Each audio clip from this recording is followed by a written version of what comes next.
তো আজ আমি আবার একটা ভাই আমাকে হঠাৎ ফোন করলো, রাজা ভাই ফোন করে বলছে কোথায় আছে রমজানদা। আমি বললাম গাছ লাগাচ্ছি। ওর ঠিকানা জেনে সঙ্গে সঙ্গে তড়িঘড়ি ও সেখানে পৌঁছে গেল। তো রাজা ভাই, এই যে তোমাকে আমি বললাম যে গাছ লাগাচ্ছি আর তুমি আমার কাছে চলে এলে, তো তোমার এসে কেমন লাগছে?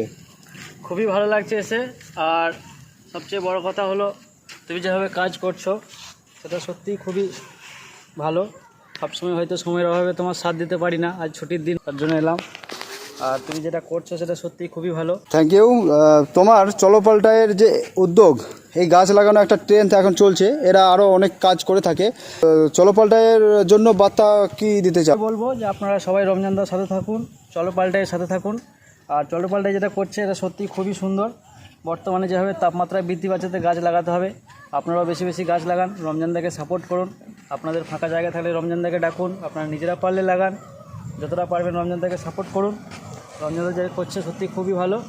আর আমরা সবসময় আছি রমজানদার সাথে, যখনই ডাকবে নিশ্চিন্তে আমরা আসবো। আর আপনারাও সাথে থাকুন, আপনারাও আসুন। চলো পাল্টায় বর্তমানে আমাদের ইলামবাজারে এখন সত্যি মানে খুবই ভালো কাজ করছে। রমজানদা যেভাবে গাছ লাগিয়ে যাচ্ছে তাতে আগামী 5 বছর পর যদি ইলামবাজারকে গুগল ম্যাপে দেখা হয়, মানে পুরো সবুজ অরণ্যে ভর্তি দেখাবে, জঙ্গল মনে হবে, এত মানে ফুল ফল গাছের শেষ নেই।